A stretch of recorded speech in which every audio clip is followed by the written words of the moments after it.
the show that never ends. I'm Brandon Ware. You're watching Angel65, my channel for all things music related, my own music posts, as well as music reviews. And today we are on Chapter 10 of the King Crimson Deep Dive, second to last chapter. And today we are discussing the projects and double duo period of the band. So roughly 1998 until 2003. The last version of the band to record any studio albums. As I've stated in previous videos, I don't own the Heaven and Earth box set, so instead I'll be talking about 6 different releases which cover the same time period. So we'll start with the projects and go chronologically. So the first thing to discuss is this, which is Space Groove by ProjeKct. Although the second project conceived, this is the first into action. So the projects was a group of 4 different subunits of the main 6-person King Crimson that recorded thrack, each consisting of a different lineup and each performing different sets of improvised music. So this lineup is Robert Fripp on guitar, Trey Gunn on war guitar, and Adrian Belew on V-drums. So he is not singing or playing guitar, he is playing Roland electronic drums. And this is a studio album recorded at his studio in Nashville, consisting of 2 CDs. The first CD, Space Groove, has 3 tracks on it, 2 of which are really long, just these long, unedited improvs. And then the second disc has its own name. It's called Vector Patrol, and it's split into 2 7-track segments. The first is called the Planet Zarg Quartet, and the second is called Lost in Space. Now, I will admit this may be the first chapter where I upset some diehard fans of King Crimson or people that really like the Heaven and Earth box set, because I'm going to come right out of the gate and say it. I'm not super into this. I really don't get it. It's not my cup of tea. Of all the project stuff that we'll talk about, this is probably the one I see myself going back to most. I love the cover artwork, and some of the sounds are certainly interesting. I actually got quite a kick out of the first disc. I enjoyed that one. I thought it was very spontaneous and fun to listen to. The second one was just all over the place. It seemed very unfocused to me. And this harks back to what I was saying when I was reviewing the Islands era band, which, funnily enough, is also the second period that I don't own the box set for. I don't own the Sailor's Tale box set. So that period and then this period, the projects, are probably the 2 that I'm least interested in, because we're moving away from this spontaneous composition and more into a jam territory where we're just picking a theme or a motif or a couple of chords and sticking with them for a while, improvising different melodies and rhythms on top of them. And while that occasionally leads to something interesting, I'm going to make the argument that for me it's few and far between. I find this a difficult, long listen. But again, as I said, of all the stuff that we'll talk about, this was probably the most interesting part of the projects era for me. I'm not sure if this album is included in the Heaven and Earth box set or not. It's certainly not listed as one of the main CDs. I love the packaging, and it's clear this is one of the earlier releases on DGM because it's got this whole big manifesto of what DGM is and its business aims, etc., some of which was also in the Epitaph box set from when I owned that. And it's interesting. I like the notes from Adrian Belew, very tongue-in-cheek, just having fun with the concept of this actually being like a space mission, but really he's just describing 3 musicians improvising and how it really was spur of the moment that he just ended up on the drum kit because it arrived to his house when they decided to start playing, and they just recorded right from the word go. And so basically they sat down, they played, and that's the album. More or less. It was edited together from pieces recorded over, I think, 3 days. But basically just a spur-of-the-moment album. And again, it's less of the improvised compositions that you got with particularly the 70s band, the John Wetton band, and this is more of a jam thing. It certainly does have a groove to it, and I get a kick out of those Roland V drums. I think they sound really interesting. There's lots of interesting patches on there with some pretty cool sounds, and it's startling what a good drummer Adrian is. He definitely is not doing the inventive, crazy stuff that Bill Bruford does, nor the complexity and just the sheer poundiness of what Pat Mastelotto does, but he's got his own unique drum style, and he does it well on this. So would I recommend this? It depends. If you're interested in just jam stuff that kind of works as really good background music, then sure. If you're in for like a deep listening experience, I would argue that this is not an essential purchase. Based on how much I enjoyed it, I'd probably give it a 2 out of 5.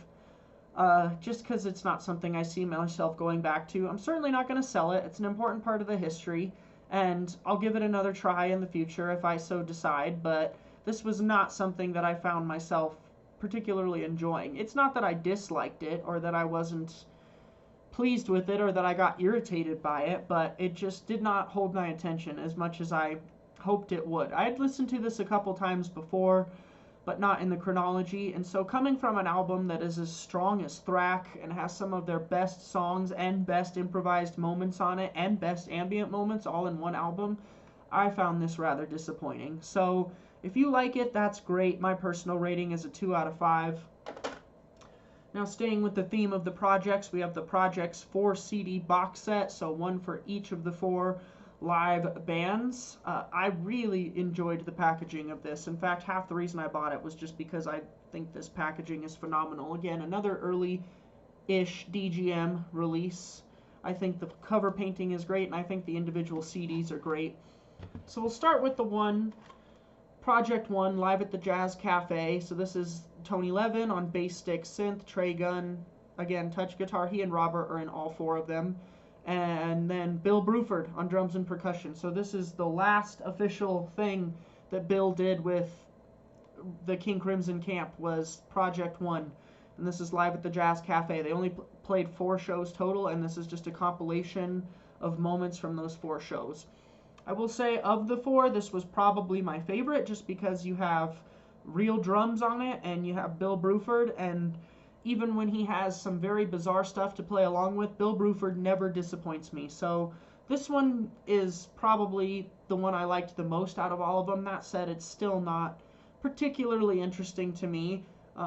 I know the Heaven and Earth box set has the complete ProjeKcts shows across 2 Blu-rays, and if there was one thing that I would be interested in, that it would be to hear all 4 unedited shows of Project 1.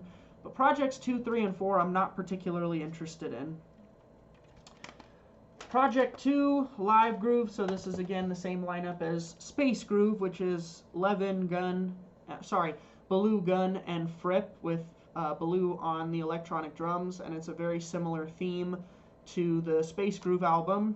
The booklet of this one is probably the best one, because it's got a big, long set of diary entries from Trey Gunn, so that was interesting and worth reading, just to hear his perspective on things, including his commentary on Fripp and Fripp's philosophy of no photographers.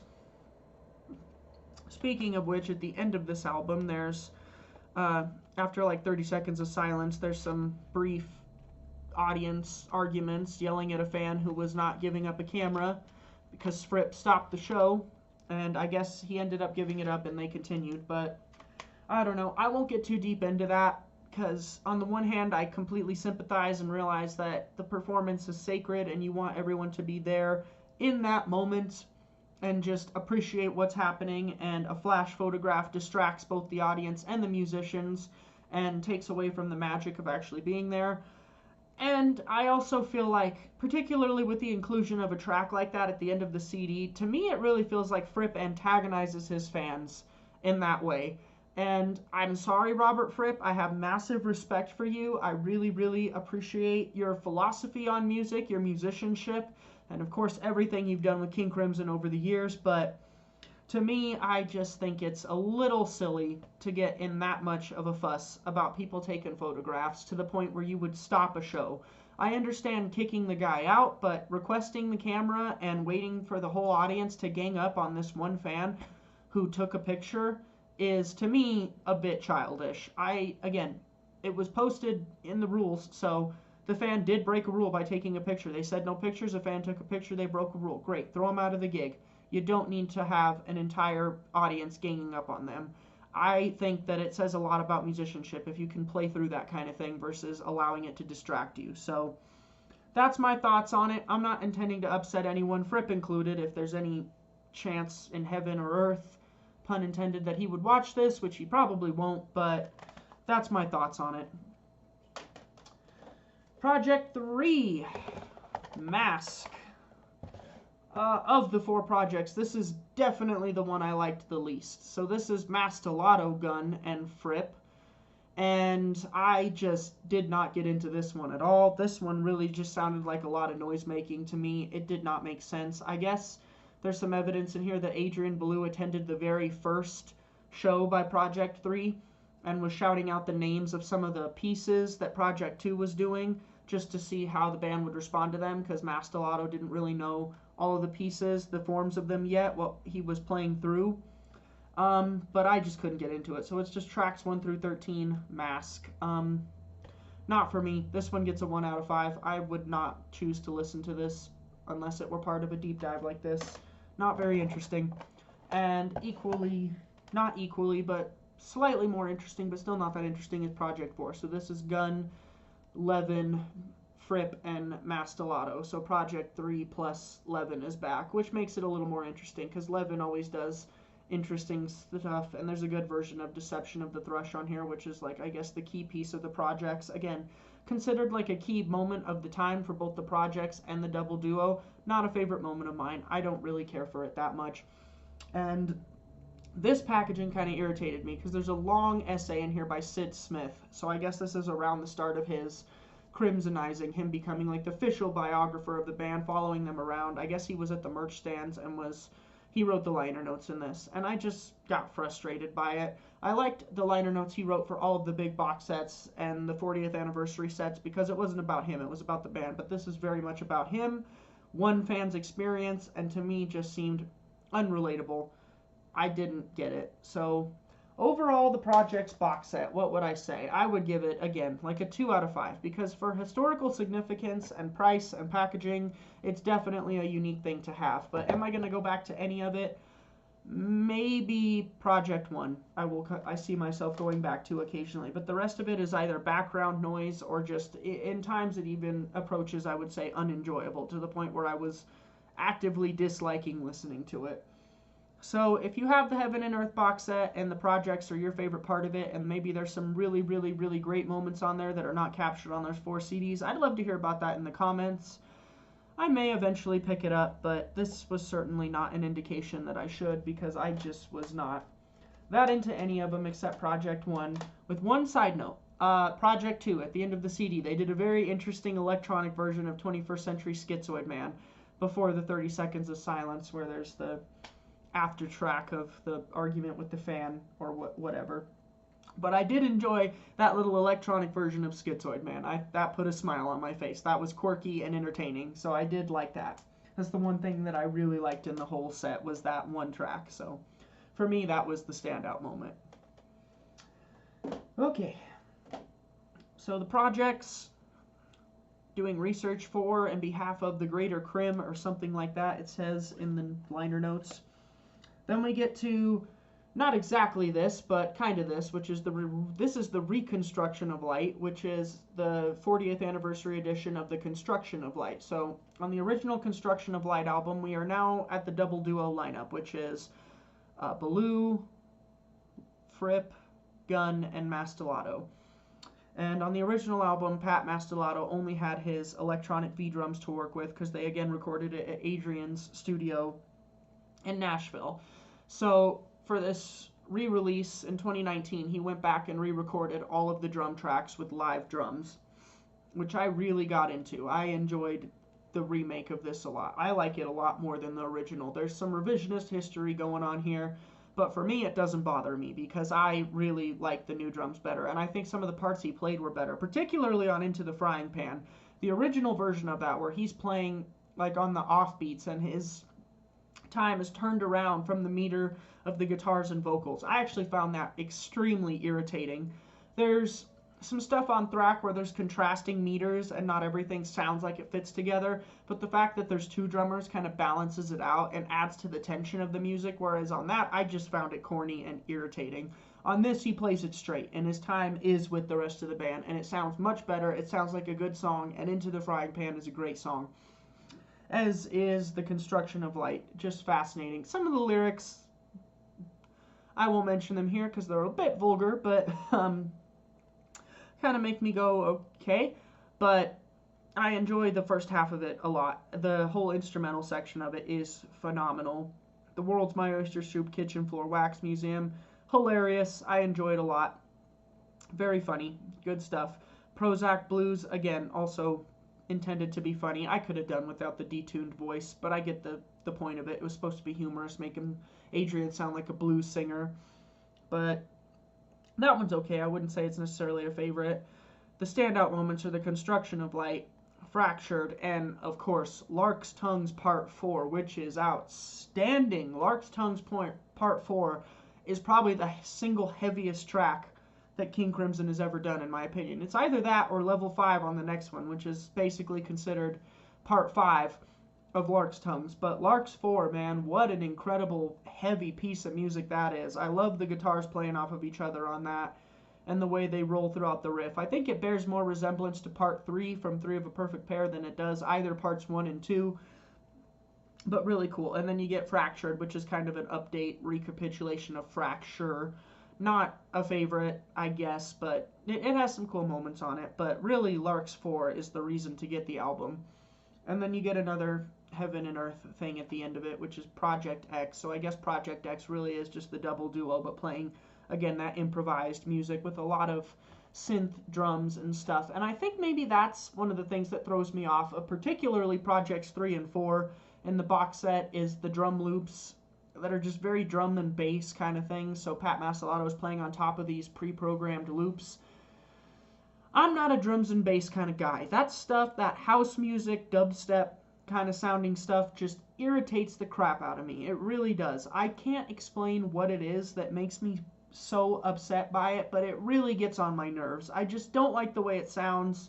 I don't like stuff that repeats over and over again with very little change and lots of noisy sound effects. And the thing is, I don't feel like that's Crimson's territory. I appreciate them going there, but I just don't think that they did it as well as some of the industrial rockers did. Particularly Nine Inch Nails. If you've seen some of my attire here on this channel, I'm a huge Nine Inch Nails fan. I'm a diehard Nine Inch Nails fan. And, of course, Adrian Belew played on some Nine Inch Nails stuff.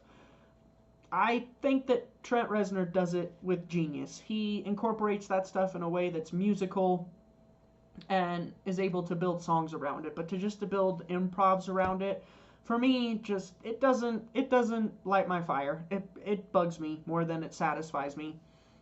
So that's my honest opinion on that. So except for that one track, Heaven and Earth, which, to be honest, is one of the highlights of any of the project-based material, but is still a low light in terms of overall Crimson for me. Other than that one track, I consider this a pretty consistent album and worth owning. I would give this, I'd give the original version a 3 out of 5. I'm giving the remake a 4 out of 5 because I really appreciate the new drums. And the surround sound mix this time is done by David Singleton, who does a great job of it.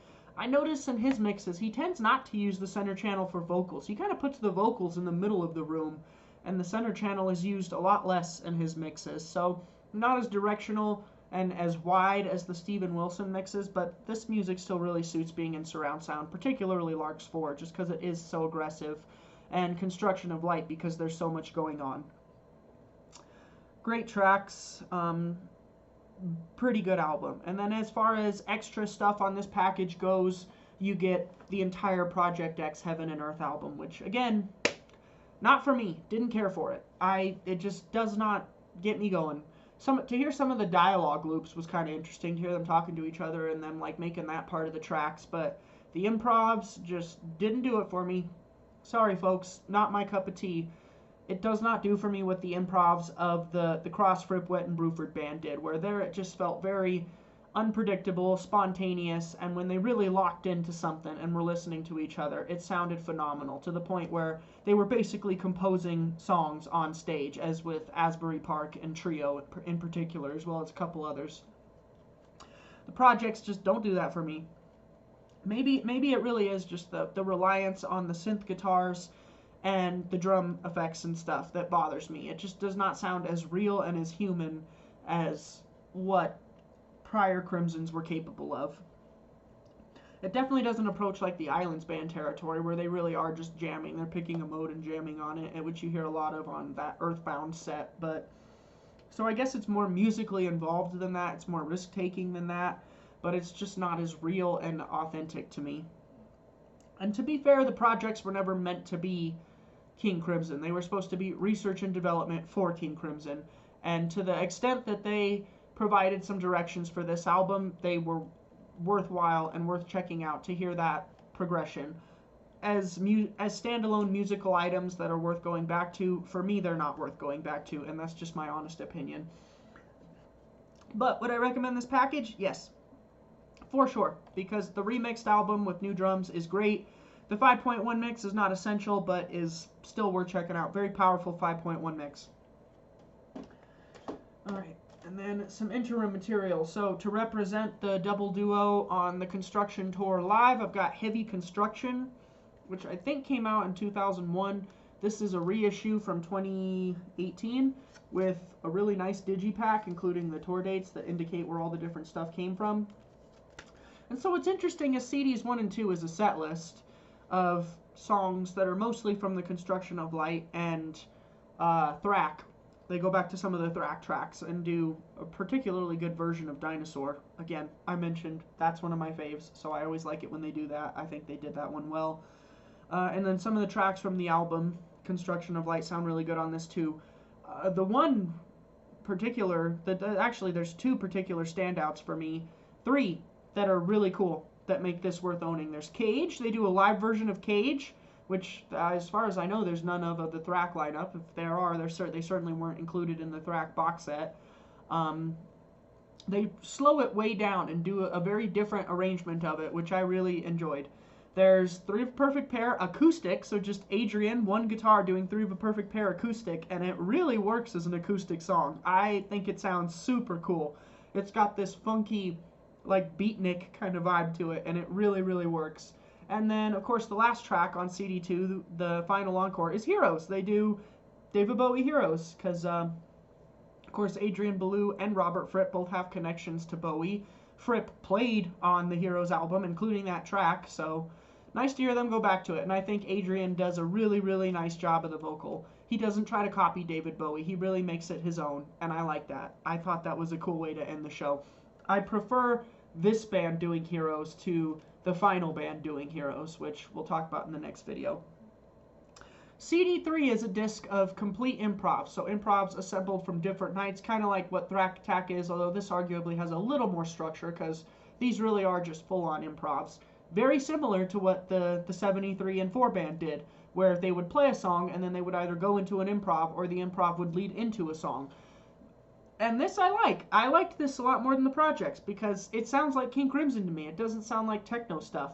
There is some electronic drumming stuff on it, but it just doesn't stick out like a sore thumb the way the projects 3 and 4 do to me. I like what Pat does with his electronic drums and loops on this. Very interesting. Again, the Lights Please thing with the taunting of the fans about photos. I get it, man. You don't want fans to take photos. If they take photos, that upsets you, and it should upset you because you told them not to, and they did it anyway. I get that. And that is not a worthy inclusion on a CD. I find that very irritating. I don't find it funny. I find it irritating. I find it offensive to the fans. That's my honest opinion. So other than that, other than the stupid Lights Please track, which I really, really could do without, the rest of this is great. So it's technically 2 parts, the Lights Please on CD3, but because they're short and they're clearly not intended to be part of the music, they're more of just a historical footnote kind of thing, I'm going to dismiss them and give this a 5 out of 5. This is 100% worth owning, particularly for those 3 tracks that I mentioned, Cage, Three of a Perfect Pair, and Heroes, and I do enjoy the improv disc on this. The whole set is great, and the improv disc is cool. This is cool, and I love this cover artwork. I just think this is a really cool painting. I like that a lot. Just like I really liked the original Nightwatch cover, which bums me out that they didn't reproduce it in the Starless book, because I really liked the original artwork that was done for the Nightwatch album, the Concert Gabao show, from which much of Starless and Bible Black was created. But this is great. This is probably, of all the things that I'm going to discuss in this video, my favorite of the things, of the 6 items. I like this a lot. 5 out of 5. And then then we're on to the last studio album, which is Power to Believe. And I will say they ended on a high note with this one. I like this one a lot. This is a great studio album. Level 5, again, like Lark's 4, powerful, balls to the wall, heavy metal. I love it. I think it's great. It's a fitting conclusion to the Lark's saga, if you like. And the interludes with the Power to Believe vocoder thing, I think, are interesting. Yeah, the use of the vocoder on Construction of Light and this, it does kind of get to me in some ways, just because I think Adrian's a great singer and he doesn't need effects, but I also realize that the effects can have an impact on the way it's heard, and I think in this case they work really well. I like the vocoder effects. I really like Eyes Wide Open, another strong track. If you listen to my KC for Not Quite Beginners playlist, that's one I include in there. In fact, it's the only one I include on there because I think it's another strong example of them doing a pop song. As is Happy With What You Have to Be Happy With, where the lyrics basically satirize the writing of lyrics, and I find that really funny, and it works. I enjoy that track a lot, and again, nice and heavy. The one track on this, again, that I don't particularly like is Dangerous Curves, because, again, it just harks back to that weird electronic project stuff that just does not do it for me. I think it's when there's too much reliance on the electronic drums, because, again, like, Level 5 has electronic loops and stuff on it, but I don't think they get it in the way of what the music itself is doing. So, overall, I feel like this album, I just feel like it could have had more on it. It feels like there's 4 proper songs and then 2 really strong instrumentals, 1 track I don't like, and then it's just separated by these 4 interludes of the Power to Believe. Again, Power to Believe 2, of all the electronic kind of stuff that's like synth-based with loops, I think that one works, but it's still not a favorite. What would I give this album? I would give this album another 4 out of 5. I don't think it's a perfect album, but it's a strong one to end on. It's a strong final studio album for the band. Bonus tracks, Sustenance 1, Super Slow, Sustenance 2, again, more projects kind of stuff. Not into it, don't care, not interesting to me. Got really bored listening to those extra 3 tracks. Included in this package on the DVD are the Happy With What You Have to Be Happy With EP, as well as Level 5, which more on those in a minute. Again, 5.1 mix, kind of the same bag as the Construction of Light 5.1 mix, done by David Singleton. Very aggressive, powerful, heavy mix, but not as directional or as spaced out as the Steven Wilson mixes are. Still worth hearing. And for the life of me, I do not understand this at all. This has got to be the most curious inclusion on any of these sets. It includes the original album master, and then the CD is the 2019 remaster. So this isn't even a remix. It's just 2 different remasters of the album. I don't have a clue why they would include 2 different masters of the same album that are not different mixes.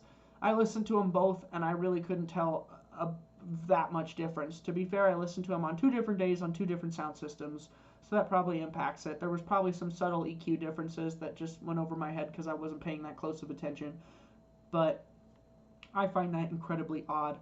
It just signals to me that there was a lack of content, because the other one had the ProjeKcts thing on it. This had, yeah, I don't get it. I don't get it, why they would do that. It has the 2 EPs on it, but the 2 EPs are also included in here, which is the final item for today.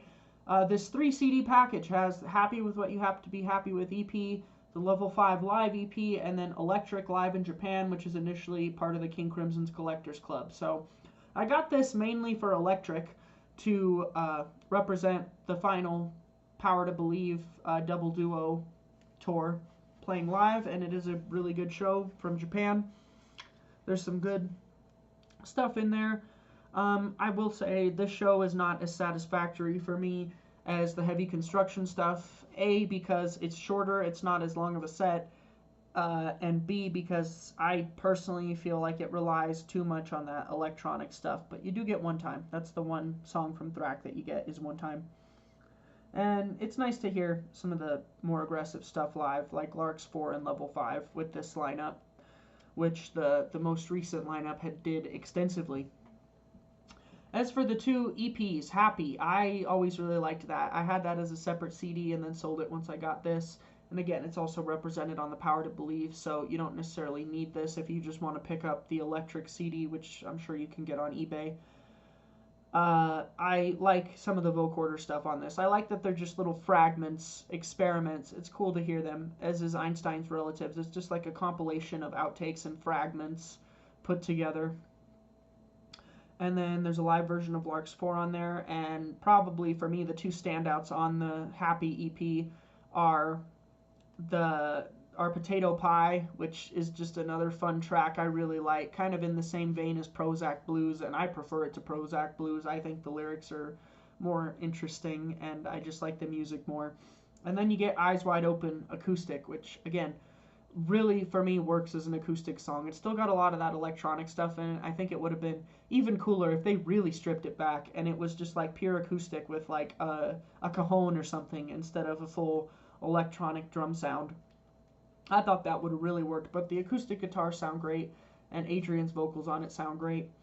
The Level 5 EP, I would not say is essential because it's entirely, except for the Construction of Light, instrumental, and the title, I mean, it's a nice little live setting, but again, focusing too much on the electric period for me, so I'm not into the Deception of the Thrush or the last track, Improv, ProjeKcts, or Dangerous Curve. Virtuous Circle is effectively the Power to Believe 2. That one I think works the best out of all of them, but yeah, I wasn't a big fan of Level 5. I don't think it represents what that lineup actually did well when they did more song-based and structured stuff. But the two other CDs in here, Happy and EleKtriK, are both certainly worth having on compact disc. And that's it. So that's the double duo lineup, plus the projects. What would I give? I would give this overall package 5 out of 5, just because it's great value for money. What would I give what's in it individually? Happy EP, I'm going to give 4 out of 5. Level 5, I'll give 2 out of 5. EleKtriK, I'll give 4 out of 5. So of the 6 items that I just reviewed, the 2 projects releases and then the 4 from the double duo, this I think is the best representation of the period, because it's them doing what they do best live, and you get the improvs, but the improvs don't sound like noise and nothingness to me. They actually sound like music. Yeah, I probably just irritated a lot of King Crimson fans, because I know many people are big fans of this period of the band.